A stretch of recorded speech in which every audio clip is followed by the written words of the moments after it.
My name's Jeremy, and welcome to Guitar School Episode 3. Today we're going to be talking about some open chords. We're going to be talking about how we build a major chord, and doing a little bit of strumming as well. So, if you've been following along, we've already learned our E major chord and our A major chord. So we're going to start off today with our G major chord. Alright, so last time we learned our G major scale, and we put a number to each note on that scale. 1, 2, 3, 4, 5, 6, 7, and then 8 is our octave, and that's the same as 1 again, back home to our G. Whenever we're building a chord, we're just going to take 3 notes from that scale here. Our most common chords are major and minor chords, and those are built off the 1st, the 3rd, and the 5th scale degree. So our major chord will take the 1st of our G major scale, the 3rd, which is B, and the 5th, which is D. Now that B and D ended up on the same string, so we're just going to move that D note down to our next open string. We already learned that that 5th fret is the same as our next open string. After that D string, we get our G open string, B open string, and then lastly we can play the 3rd fret of our high E string to get another G note in here. Now some of you may have seen this chord voiced with our B string on that 3rd fret as well, right? Well, in that particular instance, we're just playing the D note, B, C, D, instead of that B. So either way, we're still choosing from those 3 notes that are valid for our G major chord. So we're just spelling it slightly different, but using the same letters. And we still end up with a G major chord. We already talked a little bit also about how when we get to our G string, B string difference, we get a slightly different intervallic distance, right? We got 4th intervals between all these other strings, and the G string, B string is slightly different, right? Well, that accounts for why this next chord, C major, looks slightly different, but still follows the same pattern of building up our 1st interval, 3rd interval, 5th interval, 1st interval, and then 3rd interval. So again, if we were to start on C now and play up a C major scale, following the same pattern of whole steps versus half steps that we did for G, whole step, half step, whole step, whole step, half step. Right, if we just take that 1st, 3rd, and 5th, we get our C, our E, and our G. Okay, so building that C major chord, we're going to place our 3rd finger on the 3rd fret of our A string, 2nd finger on the 2nd fret of our D string, open G, C note with our 1st finger on the B string, 1st fret there, and lastly open E string. So again, you notice from our G major chord, this open string note that we had on our G crosses over to the B string when we shift all these notes down a string. So we need to raise that up 1 fret. But either way, we're still getting, in the instance of our G major chord right here, 1, 3, 5, 1, 3, and then in our C major chord, 1, 3, 5, 1, 3. So we can practice changing between these chords really quick. We'll just start off with a whole note, and then we'll do half notes and then quarter notes. Okay, so when we do this transition, an easy way to get started is actually to play this G major chord with our 3rd finger, 2nd finger, and pinky. And we won't worry about that voicing where we used 2 fingers up top. Because when we transition this down to that C, we can really simply just move our 3rd and 2nd fingers down a string here, and then add our pointer finger to that G string. So let's start off with whole notes. 1, 2, 3, 4. 1, 2, 3, 4. 1, 2, 3, 4. 1, 2, 3, 4. 1, 2, 3, 4. 1, 2, 3, 4. Great, now let's do half notes. 1, 2, 3, 4. 1, 2, 3, 4. 1, 2, 3, 4. 1, 2, 3, 4. 1, 2, 3, 4. 1, 2, 3, 4. Now let's do quarter notes. 1, 2, 3, 4. 1, 2, 3, 4. 1, 2, 3, 4. 1, 2, 3, 4. 1, 2, 3, 4. All right. So you noticed again, we gave ourselves half as much time to make that transition each time we upped that rhythmic value of, or each time we halved the rhythmic value of the chords there. So that can be a great way to start off. You could also just go ahead and practice that with the other voicing of G. Again, you've got a little bit bigger transition, but it's great to get comfortable with both of those ways of playing that chord. So we've already talked a little bit about our E major chord.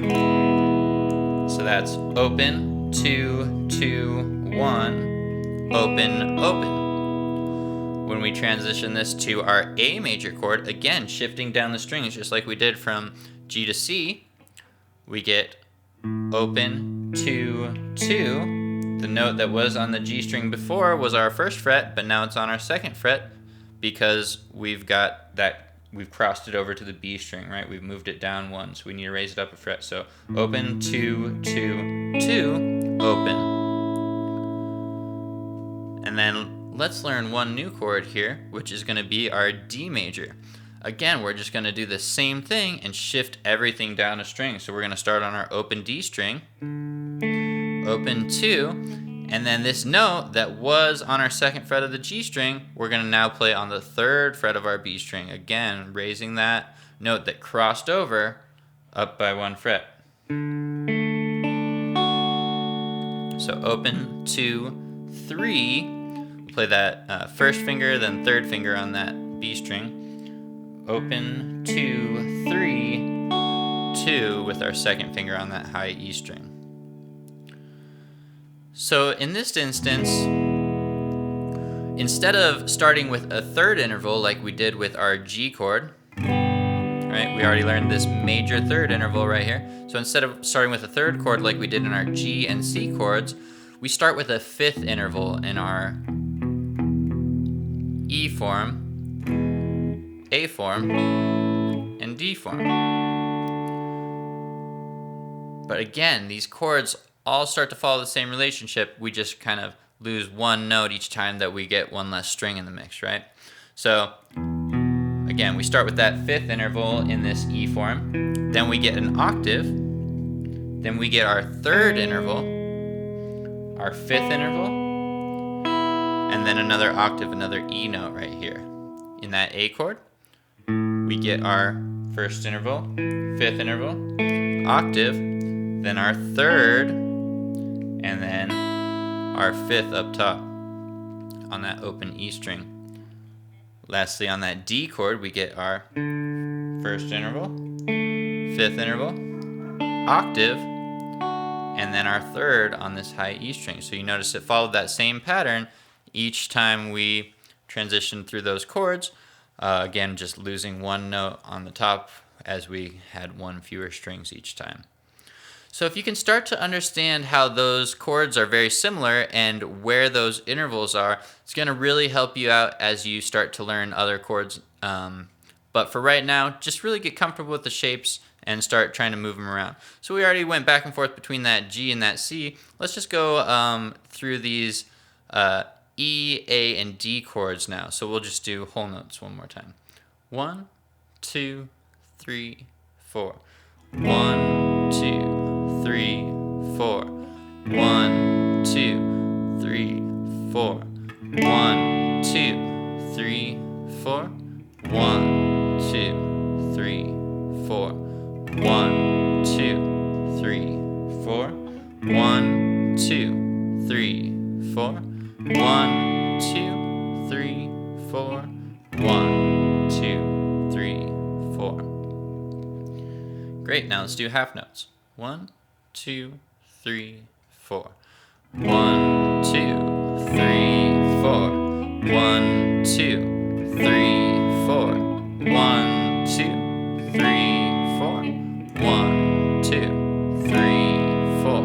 1, 2, 3, 4. 1, 2, 3, 4. 1, 2, 3, 4. 1, 2, 3, 4. Now let's do quarter notes.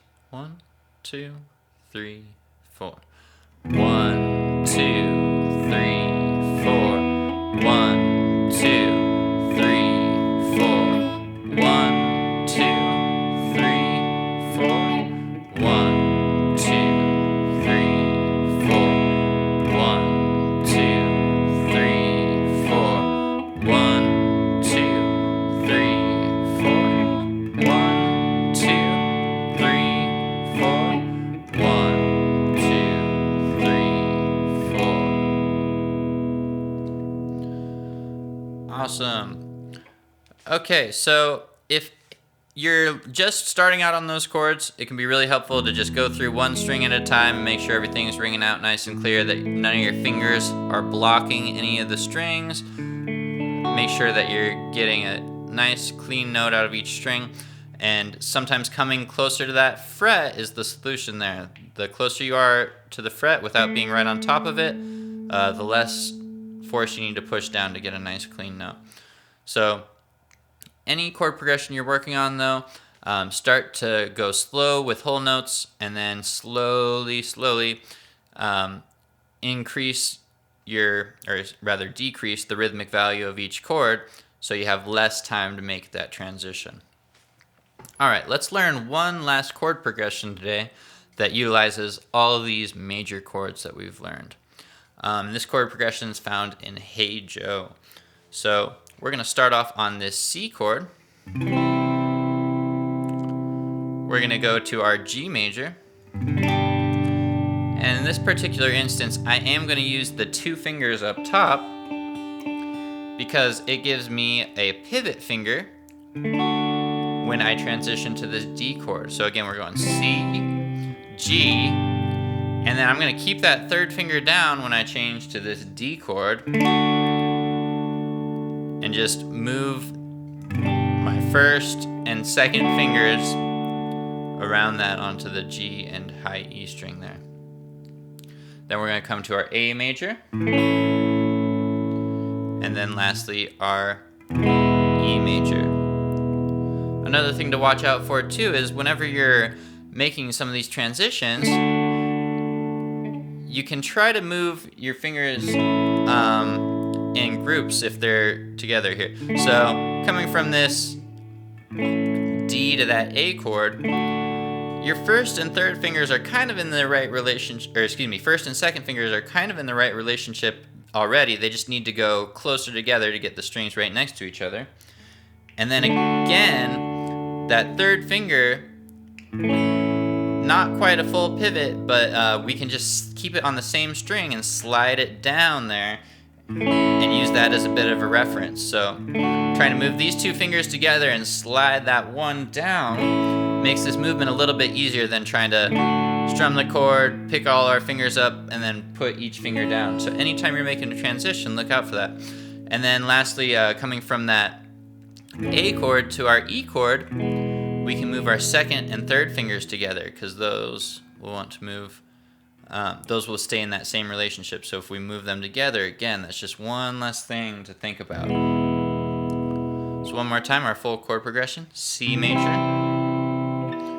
G major, D major, A major, and then E major. And in the song Hey Joe, that E major is held out for longer. So let's just practice strumming through this again with whole notes. 1, 2, 3, 4. 1, 2, 3, 4. 1, 2, 3, 4. 1, 2, 3,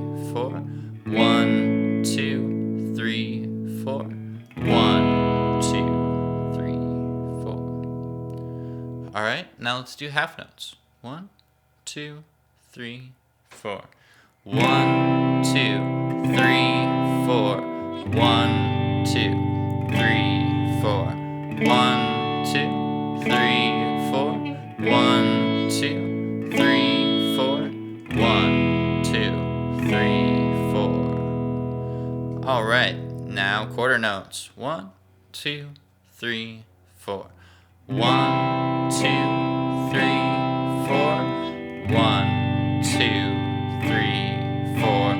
1, 2, 3, 4. 1, 2, 3, 4. 1, 2, 3,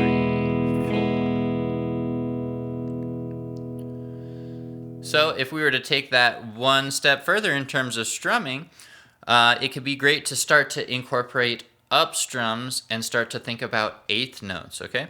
So if you're not comfortable with that, you can just hang out on one chord for a little bit before we worry about this whole chord progression and just practice down, up, down, up, down, up, down, up.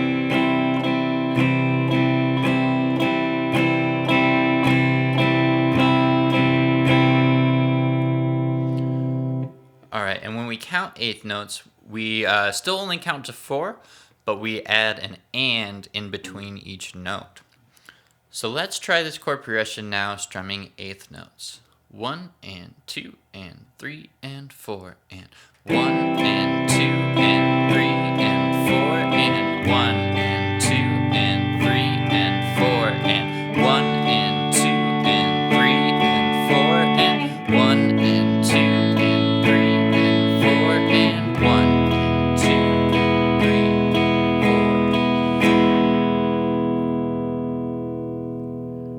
4. Great. So you can just try to loop that along, and again in the actual song Hey Joe, that last E chord is held out a little bit longer. But for right now, we're really just trying to practice moving through these chords and getting comfortable making that transition in time. Again, one of the reasons why it's really important to start off by just slowly giving yourself less time to make that transition is anytime you're doing this, any chord progression, it's going to sound way better if you're landing on the downbeats with your transitions, no matter what your strum pattern is, as opposed to needing to take that extra time and fumbling over that chord change there. So whether you're just doing a really simple whole note strum or you're starting to get more involved strum pattern, we really just want to try to make sure we're landing on those downbeats in time. So there's your 5 main major chords. We'll see you in the next lesson. Take care.